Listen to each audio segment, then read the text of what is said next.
अस्सलाम वालेकुम एवरीवन, मैं हूं शेफ़ मारिया और आज मैंने बनाए हैं काले जामुन यानी कि काला गुलाब जामुन बनाना सिखाऊंगी आज मैं आप लोगों को, और वो भी सिर्फ 1 कप पाउडर मिल्क के साथ। बेहतरीन परफेक्ट रेसिपी ये बनके तैयार होगी। तो चलिए आइए वीडियो स्टार्ट करते हैं। सबसे पहले शीरा बना लेंगे। तो यहाँ पर मैंने एक सॉस पैन ले लिया है, इसके अंदर मैं ऐड करूँगी 2 कप के बराबर पानी। मेजरिंग कप से आपने नाप के पानी ऐड करना है और 2 कप के बराबर हम ऐड करेंगे चीनी। तो इसी कप से मैंने मेजर कर ली थी चीनी। एक लेमन का स्लाइस ऐड कर दिया है इसके अंदर। इसको मिक्स करेंगे और बस चीनी का दाना ख़त्म होने तक हम इसको बॉईल करेंगे। जैसे ही हल्का हल्का सा बॉईल आने लगेगा इसके ऊपर, इसको सिर्फ आपने 1 से 2 मिनट तक कुक करना है। उसके बाद फ्लेम ऑफ करेंगे और इसको रख देंगे हम साइड पे। अब बना लेते हैं हम गुलाब जामुन का डो। तो उसके लिए हमें चाहिए होगा पाउडर मिल्क। तो सब लोग पूछते हैं मैं कौन सा पाउडर मिल्क यूज़ करती हूँ। तो यहाँ पर मैंने फुल क्रीम पाउडर मिल्क लिया है, 1 कप के बराबर आपने इस्तेमाल करना है। तो इधर मैं आपको पैकेट भी दिखा दूँगी। तो देखिए ये वाला मैं यूज़ कर रही हूँ। 1 कप ले लेना है आपने लेवल। तो ये देखिए 1 कप हम ऐड कर देंगे। अब इसके अंदर ऐड करेंगे हम सूजी 1 टेबलस्पून के बराबर। मैदा ऐड करेंगे 1 टेबलस्पून। बेकिंग पाउडर ऐड करेंगे 1/2 टीस्पून।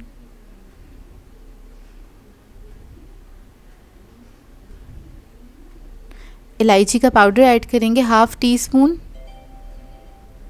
अब इस सबको मिक्स कर लेंगे अच्छे से।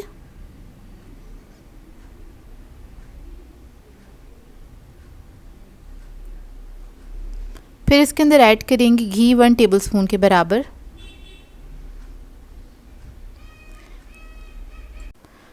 इसको अच्छे से आपने मिक्स करना है। तो यहाँ पर मैं हाथ से इसको अच्छे से मिक्स कर लूँगी ताकि घी जो है बहुत अच्छी तरीके से सब में मिक्स हो जाए।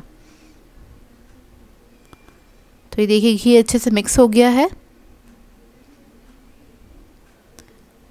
और अब बीच में थोड़ी सी जगह बना लेंगे और इसके अंदर ऐड करेंगे 1 अदद अंडा। अंडा जो है रूम टेम्परेचर पे होना चाहिए, इस बात का ख्याल रखिएगा।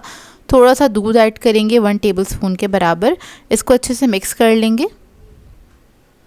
अच्छा, इसका जो डो बनता है उसे गूंदने की ज़रूरत नहीं होती, इसको बस आपने जस्ट मिक्स करना होता है। और इसको आपने मिक्स करते करते अच्छी तरीके से, इसमें कोई लम्प्स नहीं रहने चाहिए, मतलब कोई भी ड्राई पाउडर नहीं रहना चाहिए। अच्छी तरीके से बस इसको आपने स्पैचुला की मदद से मिक्स कर लेना है। और स्टार्टिंग में ही थोड़ा सा स्टिकी होता है, तो इतना ही स्टिकी और सॉफ्ट होना चाहिए ये डो। तो देखिए बस इस सबको मैं अच्छे से मिक्स कर लूँगी। अगर ये थोड़ा सा भी हार्ड रहेगा तो आपकी जो गुलाब जामुन है वो अच्छी बनके तैयार नहीं होंगी और बीच में गुठली रह जाएगी। तो इसकी ट्रिक ये है, जो इसका डो बनके तैयार होता है उसको आपने थोड़ा सा क्या कहते हैं स्टिकी रखना है। देख रहे हैं आप कितना स्टिकी है, इतना ही स्टिकी होना चाहिए डो। अब इसको काउंटर टॉप पे छोड़ देंगे 5 मिनट के लिए।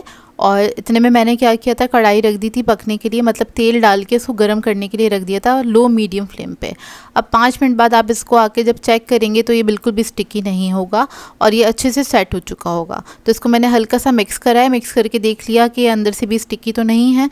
अब थोड़ा सा ऑयल लीजिएगा, फ्यू ड्रॉप्स, और आपने हाथ पे अच्छे से लगा देने ताकि जो बॉल्स बनाएं तो ये स्टिक ना हो हाथ पे। और इसकी जो बॉल्स हैं बहुत स्मूथ बन के तैयार होनी चाहिए, इसमें बिल्कुल भी क्रैक नहीं होना चाहिए। क्रैकी बनेंगी तो आपकी जो गुलाब जामुन हैं वो ऑयल के अंदर ही टूटना स्टार्ट हो जाएंगी, बस इस बात का ख्याल रखिएगा। और आपने इसको हल्के हाथ से बनाना है, ज़्यादा टाइट हाथ से नहीं बनाइएगा। तो मैं थोड़े बड़े साइज़ की गुलाब जामुन बना रही थी, आपकी अपनी मर्ज़ी है। इस बैटर से आप लोग, इस डो से आप लोग ज़्यादा गुलाब जामुन भी बना के तैयार कर सकते हैं। तो मैंने तकरीबन 11 गुलाब जामुन बनाई थी, आप लोग चाहें तो डबल भी बना सकते हैं छोटे बॉल्स बना के। अब तेल देखिए मेरा कितना ठंडा है, मतलब हल्का हल्का सा बबल आना इसके अंदर स्टार्ट हुआ था जब मैंने गुलाब जामुन इसके अंदर ऐड करी थी। अब आपने क्या करना है, सिर्फ तेल को हिलाना है, इन बॉल्स को हाथ नहीं लगाइएगा चमचे से, क्योंकि ये फ़ौरन से इस पर क्रैक आ जाएगा, ये बहुत ज़्यादा डेलिकेट होती हैं। और जैसे जैसे ये पकना स्टार्ट होंगी खुद ही खुद फ्लोट होकर ये ऊपर आ जाएंगी।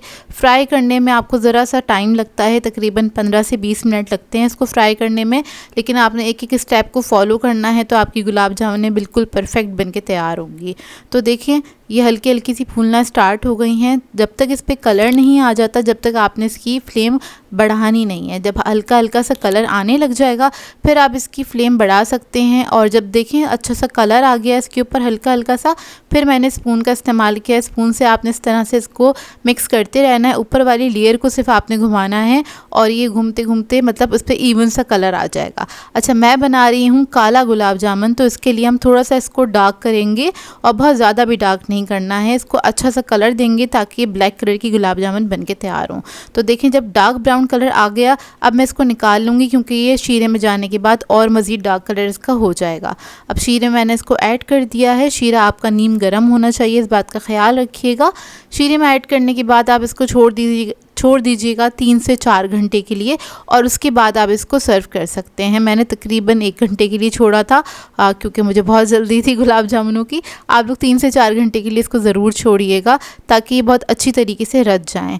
तो देखिए गुलाब जामुन हमारी बनके तैयार हो गई हैं और ये बहुत ही मज़ेदार बनके तैयार होती हैं। सुपर स्पॉन्जी बनती हैं और खाने में बेहद मज़ेदार बनती हैं। इसको मैंने थोड़ा सा गार्निश किया था पिस्ता के साथ और अब मैं आपको इसको कट करके दिखा देती हूँ।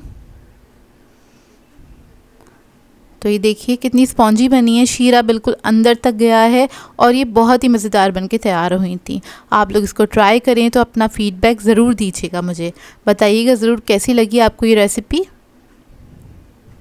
और इधर मैं आपको तोड़ के दिखा रही हूँ, ये देखिए अंदर से इसका लुक, और ये बहुत ही अच्छी बनी थी। तो मिलते हैं नेक्स्ट वीडियो में। अल्लाह हाफ़िज़।